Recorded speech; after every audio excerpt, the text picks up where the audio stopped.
Hi friends, welcome to Yo-Yo Cine Talkies. Garuda Express, an international courier service. సాధారణంగా హీరోల కుమారులను పొగిడి తండ్రుల దగ్గర క్రెడిట్ కొట్టేయాలని చాలా మంది అనుకుంటారు. ఇక నటుల విషయంలో అయితే మరీ ఎక్కువ. తాజాగా మోహన్ బాబు బర్త్డేలో పోసాని చేసిన వ్యాఖ్యలు హల్చల్ చేస్తున్నాయి. అవేంటో మనము ఓ లుక్కేద్దామా? మోహన్ బాబు తాజాగా తన 67వ పుట్టినరోజు వేడుకలు జరుపుకున్నారు. తిరుపతి శ్రీ విద్యానికేతనలో జరిగిన ఈ కార్యక్రమం అంగరంగ వైభవంగా జరిగింది.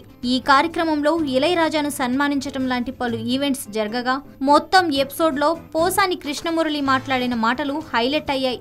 నేను చాలా మాట్లాడదామనుకున్నా, కానీ అందరూ మాట్లాడాక నాకేమీ మిగల్లేదని, ముఖ్యంగా మనోజ్ మాట్లాడాక నాకు మాటలు రావట్లేదని అన్నాడు.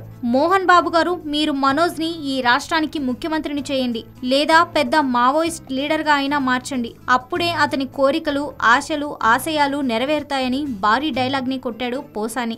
ఇక దేశానికి స్వాతంత్రం అంటే మహాత్మాగాంధీ గుర్తొస్తారని, ప్రపంచం మానవత్వం గురించి మాట్లాడితే మదర్ తెరీసా గుర్తొస్తారని, అలాగే దేశంలో ఎడ్యుకేషన్ గురించి మాట్లాడితే మోహన్ బాబు గుర్తొస్తారు అంటూ మోహన్ బాబుకు అభినందనలు చెప్పాడు పోసాని.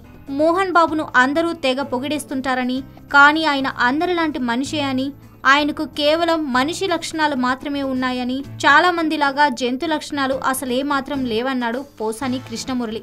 అలాగే ఇప్పటి విద్యార్థులకు రేపు ఓటు హక్కు వచ్చాక ఓటును అమ్ముకోవద్దని, తాను ఎన్నికల్లో పోటీ చేసినప్పుడు 7 లక్షలు మాత్రమే ఖర్చు చేయడంతో ఓడిపోయానని పోసాని ఓ రకంగా ఘాటు వ్యాఖ్యలే చేశాడని చెప్పవచ్చు.